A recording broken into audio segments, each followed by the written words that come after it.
यात्रा की सार्थक तभी होगी एक एक व्यक्ति 100 व्यक्तियों को बीजेपी के पक्ष में मतदान कराएगा। नरेंद्र मोदी जिंदाबाद, नरेंद्र मोदी जिंदाबाद, अमित शाह जिंदाबाद, अमित शाह जिंदाबाद, नड्डा साहब जिंदाबाद, राघव साहब जिंदाबाद, राजेंद्र राठौर साहब जिंदाबाद, हमारे प्रभुलाल सैनी जिंदाबाद, हमारे सांसद नरेंद्र कीचड़ जिंदाबाद और जिला अध्यक्ष पवन माउंडिया जिंदाबाद और आप सब जिंदाबाद हैं। मेरी जान से भी प्यारे मेरे युवा साथियों, आपको मैं आह्वान करता हूँ कि आज से हम भारतीय जनता पार्टी को भारतीय जनता पार्टी का भारी बहुमत से समर्थन करेंगे और आपकी भीड़ देख के ये साफ कांग्रेस का पत्ता साफ मैं आग्रह करूंगा। श्री हमारे प्रभुलाल जी सैनी पूर्व मंत्री अपना संबोधन आपके सामने प्रकट करेंगे। कि आप लोगों ने यहाँ नगर यात्रा का बड़े जोश के साथ स्वागत किया, सम्मान किया, इसके लिए मैं आपका हृदय से आभार व्यक्त करता हूँ।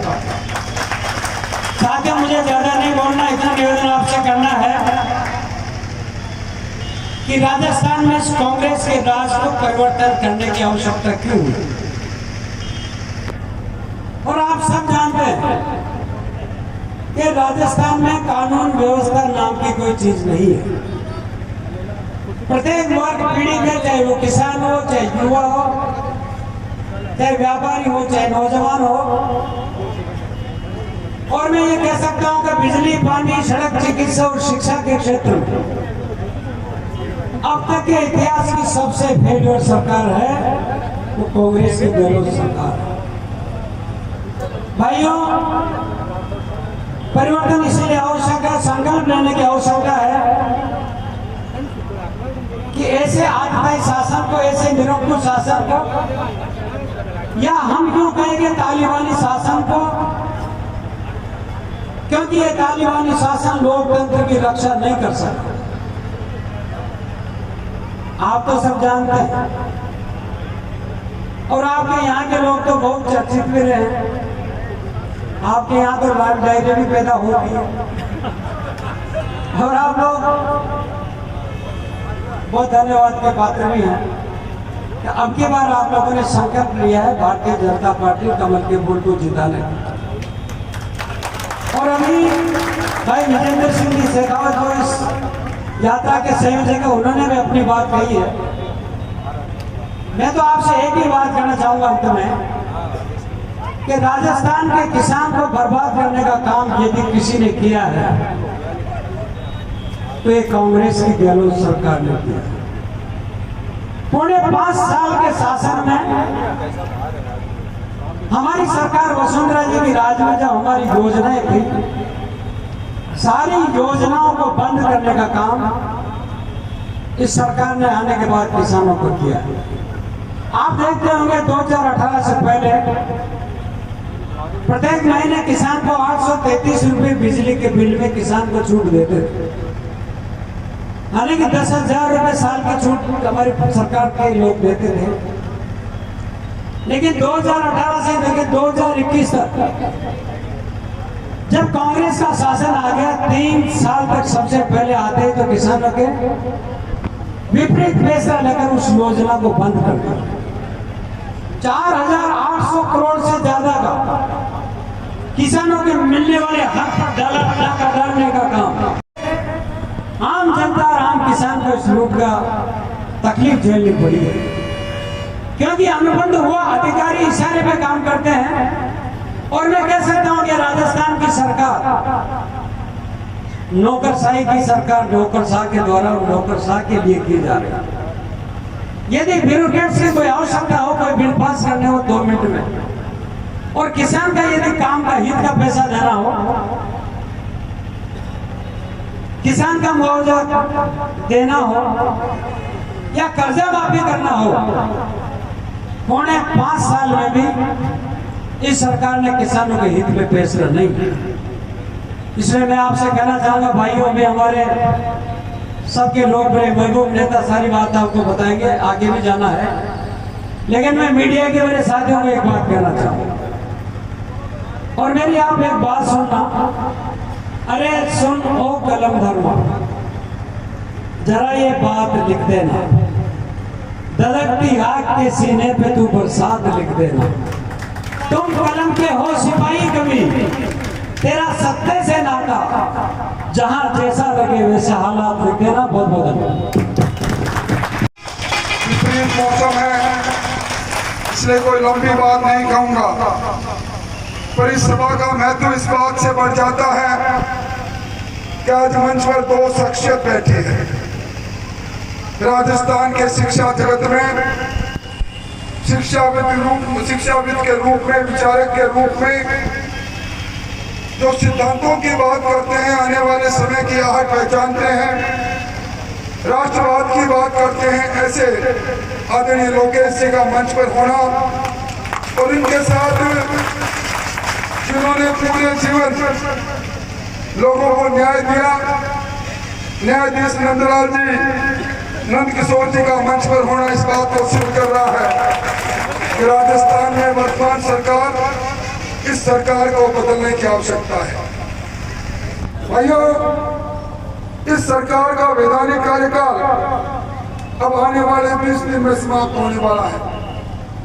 20 दिन बाद आचार संहिता लग जाएगी और इस पूरे सरकार के कार्यकाल में अगर कोई किसी से पूछे कि क्या कुछ हुआ, तो जादूगर का एक कमाल जरूर रहा, इन्होंने अपनी हिलती हुई कुर्सी को किसी न किसी रूप में बचा लिया और अपनी कुर्सी को बचाने के लिए उनसे जो कुछ हो पड़ा वो उन्होंने किया। इसी उदयपुर वाटी में आकर उन्होंने यहाँ के विधायक महोदय की प्रशंसा की और फिर उन्हीं विधायक महोदय को बाहर का रास्ता दिखाया। मैं समझता हूँ कि अपनी इस कुर्सी को बचाने के लिए सिद्धांतों के साथ और उनकी बलवेदी पर जिस प्रकार इन्होंने अपने ही लोगों को अपमानित किया, वो किसी से छुपा हुआ नहीं है। ये उदयपुर वाटी तो शांतप्रिय लोगों का इलाका है। कहते हैं यहाँ का बच्चा पैदा होता है जिगर में बारूद लेकर पैदा होता है, वतन पर मर मिटना यहाँ की आदत है। और इन वर्षों में उदयपुर वाटी में जिस प्रकार का हम तक का वातावरण रहा, उदयपुर वाटी में जिस प्रकार की गुंडागर्दी से आम आदमी तरसता, किसी से छुपा हुआ नहीं। आज किसान बर्बाद हो गया, किसान की फसल पहले सूखे में चपेट में आ गई, अब थोड़ा कुछ हुआ तो इंद्रदेव की कृपा से और नष्ट हो गई, पर सरकार गिरदावरी नहीं करवाई। ये सरकार को जब हमने कहा कि सर्वाधिक बाजरा पैदा करने वाला इलाका है, हमारे पड़ोस में हरियाणा में पिछली बार 2350 में न्यूनतम समर्थन मूल्य पर बाजरा बिका, इस सरकार ने खरीदा नहीं।